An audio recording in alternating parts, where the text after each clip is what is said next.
Today we're talking about the M1 Abrams tank, the Freebrum, and the men and women that drive them. This episode is brought to you by the Unified Global Intelligence Corporation.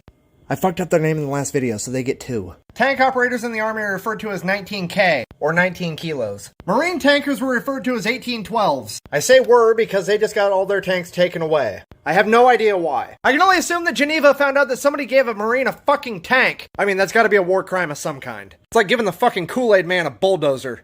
Seriously, could you imagine being a bad guy and shooting an RPG at one of the tank tracks? Then a bunch of pissed off fucking Marines jump out the top? It'd be like when you step on a spider and all the little babies come after you. Honey!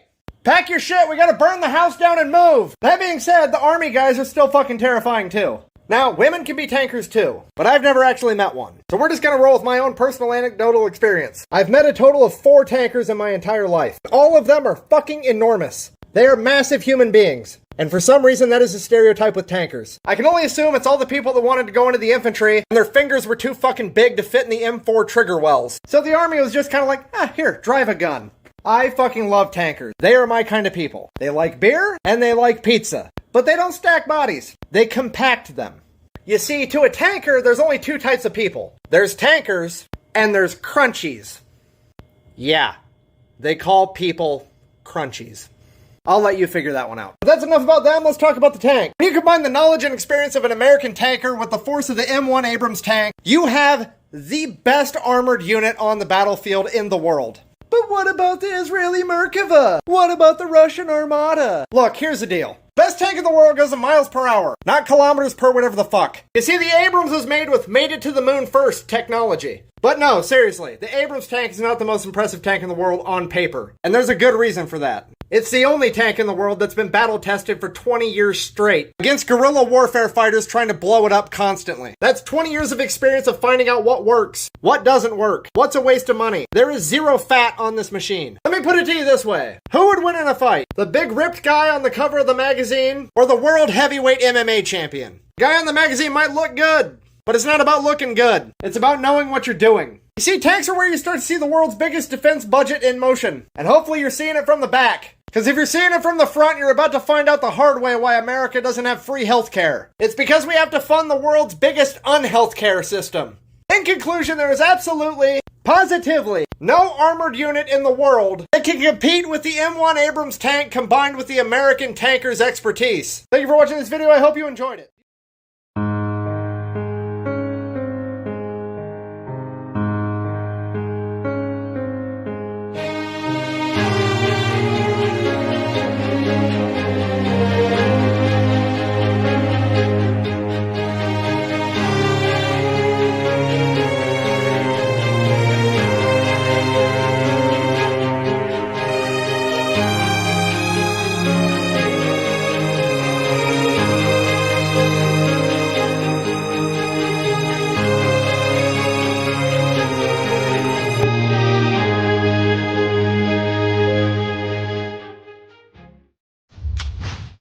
Today we're talking about the greatest not a tank of all time. Ladies and gentlemen, the Bradley fighting vehicle.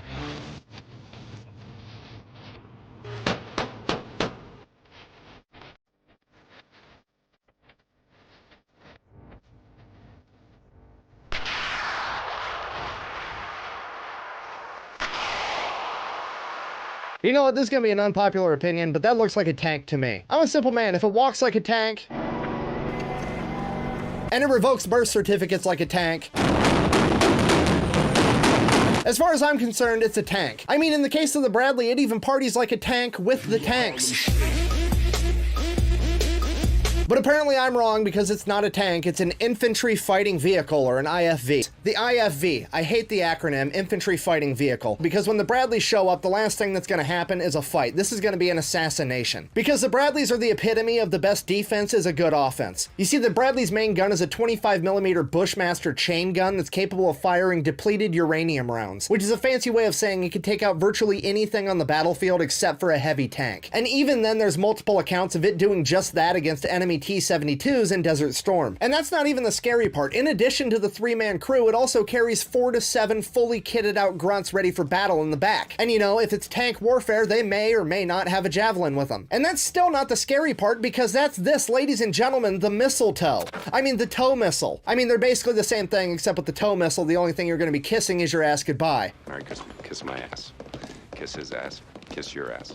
Happy Hanukkah. TOW standing for tube-launched, optically tracked, wire-guided missile, meaning there's literally a wire coming off the back of the missile going all the way back to the Bradley, where someone inside is steering it like it's a shitty remote control car from the early 2000s. And while having the missile attached to a wire might make it seem like it's cheap, it actually makes the TOW missile completely unstoppable. You see, when you have a real human steering it via hardwired connection while it hurtles towards the enemy at a speed of Mach 1.1, the enemy has absolutely no recourse. There is no signal they can jam, there is no heat seeker they can trick. The only thing they can do is sit inside their tank like, wait, because there is no tank on the planet that is rated to withstand a hit from a TOW missile. And the craziest part to me about the whole thing is the TOW missiles actually outrange the main guns of most tanks. Each TOW missile has 2.3 miles of wire. And honestly, I don't even have a punchline for that. It just blows my mind. Oh yeah, well the Bradley still sucks because it has aluminum armor and it can get taken out by one shot from any tank on the battlefield. What happened to my camera? I look like a Japanese adult film. Hold on, I'll fix it. Anyways, yeah, sure, a modern tank could take out the Bradley with a single shot. However, to be fair, the Bradley can also take out any modern tank with a single shot. So that's an even playing field, but then you have to take into consideration that the TOW missile's more accurate because you can literally steer it while it's hurtling towards the enemy going the speed of Mach fuck, and the TOW missile still has a greater effective range than most tank cannons. So I'm gonna go ahead and give the advantage to the Bradley. But if you don't want to take my word for it, guess what? You don't have to, because we can just look back at history and see what actually happened. During Desert Storm, the Bradley took out more enemy tanks than the American M1 Abrams did, which also means that the Bradley took out more tanks than any tank in Desert Storm, period, despite the fact that it's not a tank. And if you want an even more specific example, during Desert Storm at the Battle of 73 Easting, 2 Bradleys went toe-to-toe with 8 T-72 tanks, and they were able to knock out 5 of them and then escape completely unharmed. Okay, look, in conclusion, at this point, I think instead of saying the Bradley isn't a tank, we need to start saying that tanks aren't Bradleys. Thanks for watching. Best way to support the channel is go buy some merch at thefatelectrician.com. Quack bang, out.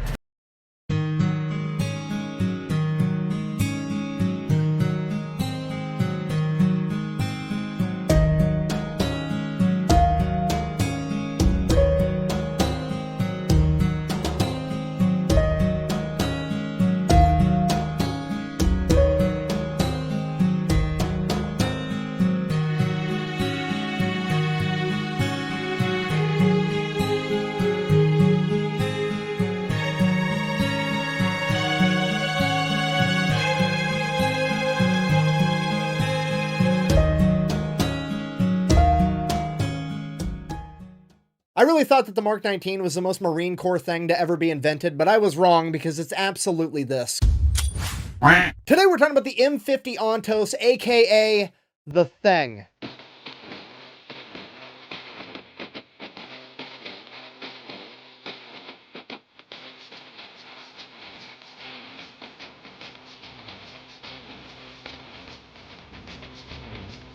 Okay, real quick, this video is brought to you by Zydax Custom Gaming PCs. They're built right here in America with American tech support. They have a lifetime warranty, and they will do all kinds of crazy custom stuff if that's what you want. Here's a video of mine. Great, moving on. Okay, here's the deal. Once upon a time in the 1950s, the United States Army would set out to answer a question that had plagued mankind for decades. What if we took a tank and covered it in fucking bazookas? And to aid them in this enormous feat of engineering fuckery, they would turn to the one demographic of people on the planet that could do this insanely childish and dangerous idea justice: the farmers, by way of Alice Chalmer, a tractor manufacturing company. Okay, if you're not picking up what I'm putting down, I'm trying to tell you that the grunts and the farmers are going to come together and work on a grunts and crafts project, all right? It's absolutely going to get done. It's not going to be fucking safe, but it's going to get done, and it's going to work. So they took the M56 light tank, ripped the turret off, threw that shit away, and then proceeded to weld on top 6 M40 106mm recoilless rifles. Yeah, technically they're not bazookas, they're recoilless rifles. There's a slight difference in how they function, but at the end of the day, as far as 99.9% of people need to be concerned, it's a giant metal tube that you point at the enemy to blow them the fuck up, aka it's a bazooka. Plus, bazooka tank sounds way cooler than recoilless rifle tank, so that's what we're going with. Now, I think we can all agree that welding 6 of these on top of a single vehicle is mildly ridiculous in the best way possible. However, it only gets worse from here. Because why don't you go ahead and ask me how they aim this monstrosity? I mean, look at it. It's got 6 different barrels. None of them are anywhere near each other. Clearly, it's going to be a nightmare, if not impossible, to aim this thing accurately, right? Wrong. The farmers and the grunts got together and said, we'll just use a spotting rifle. They then proceeded to mount a 50 caliber rifle on top of every single bazooka barrel, and then they would just fire 50 caliber tracer rounds until they started hitting their desired target. Then they would fire the bazooka. They're literally aiming a giant gun with a slightly smaller giant gun. I don't even know how to begin to write a punchline for that, so I'm just gonna go ahead and... I mean, could you imagine how confusing this would be to the enemy? Imagine you're some anonymous bad guy held up in a house or in a building somewhere, and this fucking monstrosity pulls around the corner as your butthole puckers and you realize that this is probably going to be the longest, shortest day of your life, and your new pronouns are about to be here and over there. And then this thing aims at you, fires, and it blows a nice little hole in the wall next to you as you're like, I mean, it's not good, but it's not nearly as bad as I thought it was going to be. So the farmers finished up the prototypes and took it out to Aberdeen Proving Ground with the Army and the Marine Corps, at which point they promptly said, fire all 6 at once, we want to see what'll happen. And the sheer amount of backblast from that knocked bricks out of the wall of the bomb shelter they were in and shattered all the windows of the vehicles they used to get out there. And it is at that point that the Army said they were no longer interested in having this vehicle due to the sheer amount of backblast, and they really did not like the fact that somebody had to get outside of the vehicle to individually reload each recoilless rifle after they had been fired. The Marine Corps, on the other hand, said, I'll take 300. The Marine Corps ordered 300 of these fucking things, which is terrifying to think about. I mean, to be honest, and it pains me to say this, but as far as logic goes, I actually have to side with the Marines on this one. The Army's over here bitching like, you could get shot at while you're trying to reload. And the Marine Corps is like, we've been getting fucking shot at since 1775 without a bazooka tank. Imagine how much fun it's going to be with a bazooka tank. And I mean, to be fair, what the fuck is going to be left to shoot at you after you shoot the first 6 gigantic bazookas that general direction? And even if somebody was still alive and they did have big enough balls to pop their head up to try to shoot at you while you're reloading, you still get to shoot at them with your spotting 50 caliber fucking rifles and the 1930 caliber machine gun on it. Like, it's a win-win. And I know what you're all thinking, but how did it perform in real life and not just on the chalkboard? Thank you so much for asking. It was first deployed in 1964 to the Dominican Republic during Operation Powerback, where it promptly destroyed both the tanks that they ran across, that being the AMX-13 and an L-60. And then after that issue was resolved, all 300 of them were promptly sent to Vietnam. Okay, here's the kicker with that. There was no established battle doctrine for this weapon. There's no rules, there's no standard operating procedures, and there was no Marine Corps MOS that was designated as being responsible for this weapon, meaning there's no one guy that's like the expert. They literally took 300 of these fucking monstrosities, gave them to the Marine Corps, and said, here's your bazooka chariot, kids, have fun. Shit got out of hand. You're so dumb. If you knew anything, you'd know that during the Vietnam War, the Viet Cong had virtually no tanks, meaning that a tank destroyer like this would be virtually useless. Yeah, not quite. Ladies and gentlemen, I present to you the Beehive round, aka the Flechette round. Each one of these had 10,000 hardened steel darts inside of them, and when fired, they went fucking everywhere. And this weapons platform can fire 6 of them at a time, meaning that this thing can turn and proceed to shoot 60,000 fucking nails in your general direction, okay? When the trees started talking, they weren't talking for very long. The Ontos was so dominant on the battlefield that the enemy began actively avoiding it, meaning that the Marine Corps loved it because when this thing was anywhere near them, they were very seldom, if ever, ambushed. And not only was the Ontos effective in jungle warfare, but urban warfare as well. During the Tet Offensive at the Battle of Hue, which is one of the only examples of heavy urban combat to happen during the Vietnam War, the Ontos would prove absolutely dominant. Not only was it highly effective against fortified enemy positions, but it was extremely effective at convincing enemies to evacuate buildings. You see, at this point in time, the enemy was already intimately acquainted with the Ontos and knew how it operated, so all the Marines had to do to get an entire building to clear out was shoot the 50 caliber spotting rifle through the window a couple couple times, and all of the enemies would, and I quote, scurry out of the building like rats when you turn the lights on, because they knew what was going to come next after that 50 caliber round. Unfortunately, the original 300 M50 Ontoses would be the only ones ever created, and after the Vietnam War, the remaining ones would all be turned over to the US Army, where they would be decommissioned, stripped down, and sold off to construction companies as tracked vehicles. Luckily, however, some of them did make their way into museums where their legacy is still preserved today. In conclusion, in the 1950s, a bunch of farmers and the United States Marine Corps came together to work on a grunts and crafts project, and what they created was so childish, so ridiculous, and so devastatingly effective that it could only be characterized as the thing. Thank you for watching. Best way to support the channel is go buy some merch at thefatelectrician.com. Quack bang out. I wonder if I could fit a bazooka tank in here.